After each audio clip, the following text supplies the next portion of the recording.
Hello there. आज की जो वीडियो है वो डायबिटीज़ मेलाइटिस की सीरीज़ का 5th पार्ट है और इस वीडियो में हम देखने वाले हैं इंसुलिन के प्रिपरेशंस के बारे में। तो तुरंत इस वीडियो को शुरू करते हैं।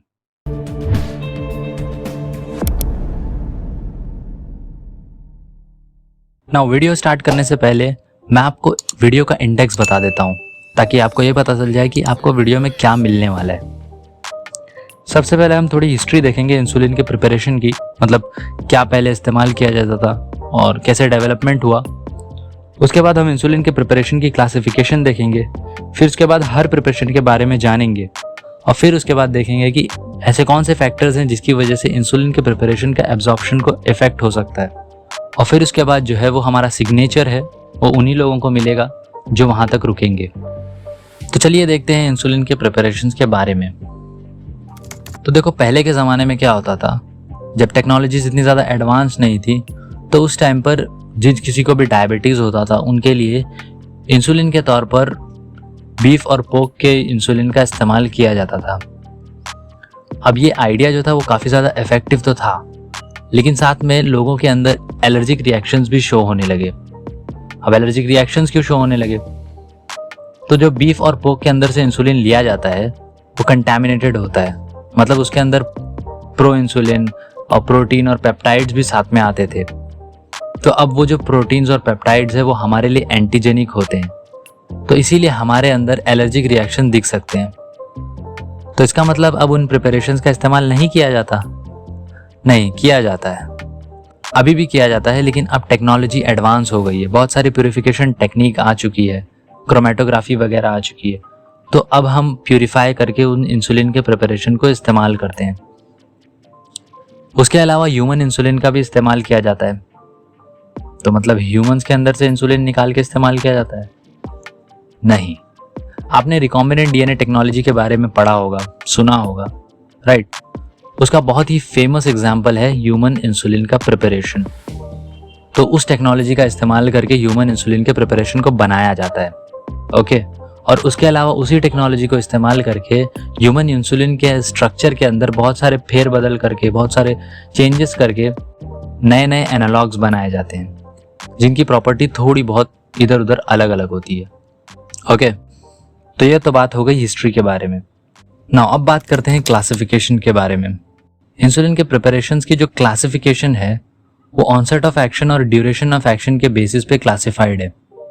अब जिसको नहीं पता ऑनसेट ऑफ एक्शन और ड्यूरेशन ऑफ एक्शन क्या है, तो बहुत ही आसान और सरल भाषा में बता दूं मैं।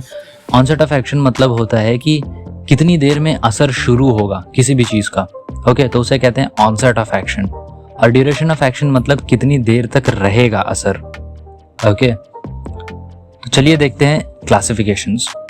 इंसुलिन के प्रिपरेशंस जो हैं उन्हें 4 टाइप्स में क्लासिफाई किया गया है: rapid acting, short acting, intermediate acting और लॉन्ग एक्टिंग, ओके।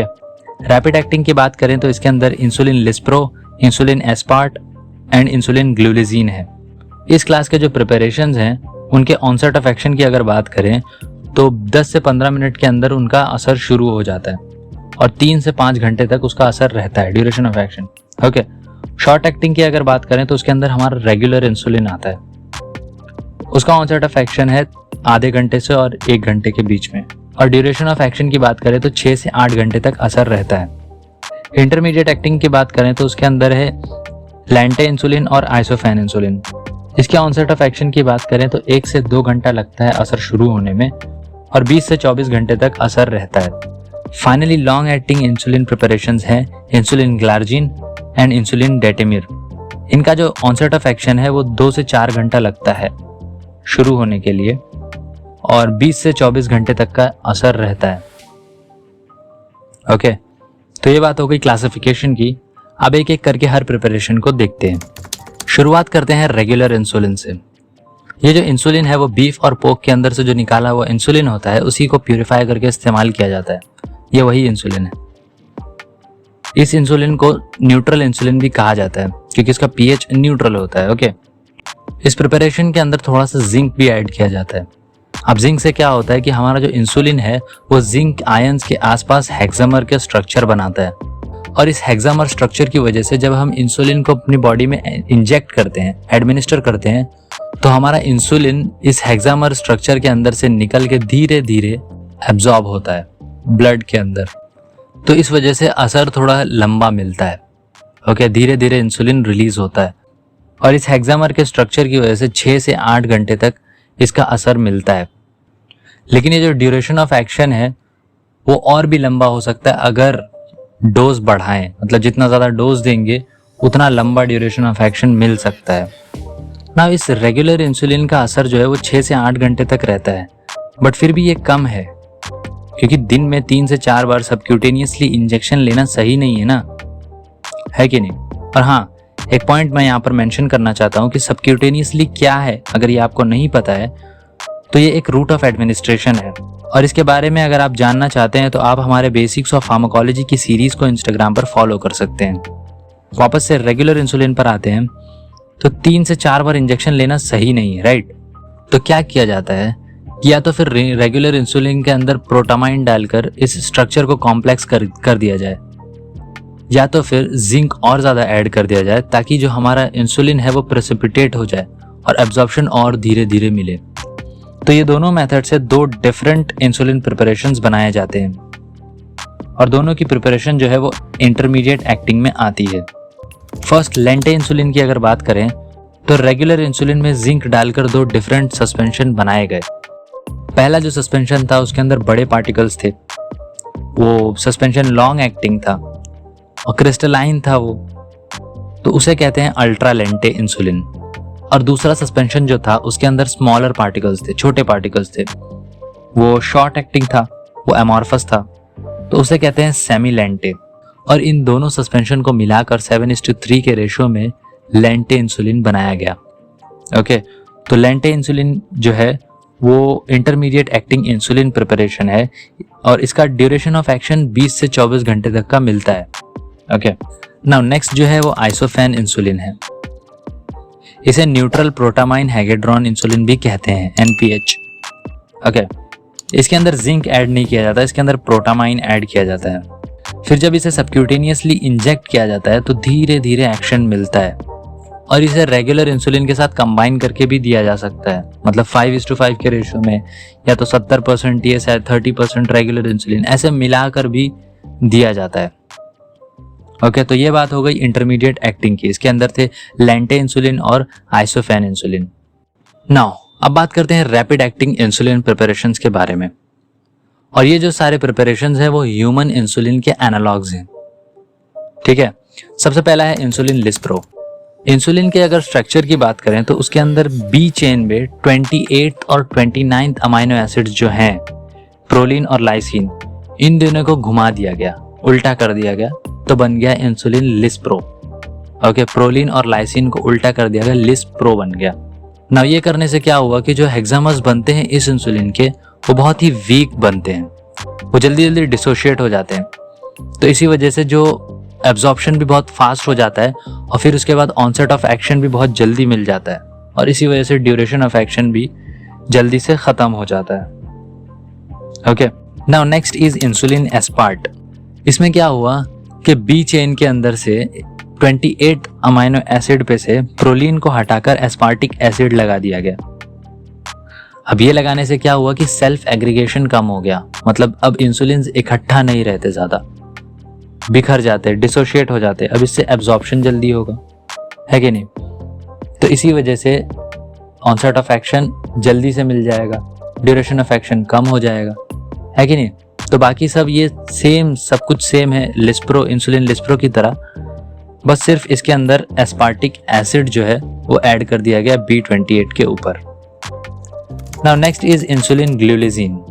इसमें क्या होता है कि बी चेन पर 3rd अमाइनो एसिड जो है उस पर एस्पेराजीन को हटाकर लाइसिन लगा दिया जाता है और 29th अमाइनो एसिड पर लाइसिन को हटाकर ग्लूटामिक एसिड लगा दिया जाता है। ओके, बाकी जो सारी प्रॉपर्टीज है वो इंसुलिन लिस्प्रो की तरह सेम है, ऑनसेट ऑफ एक्शन उसकी तरह सेम है, ड्यूरेशन ऑफ एक्शन भी उसी की तरह सेम है।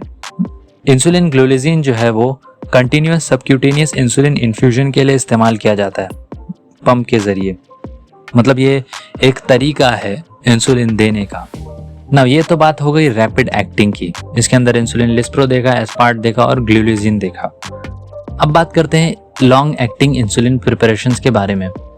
इसमें पहला जो प्रिपरेशन है वो इंसुलिन ग्लार्जीन है।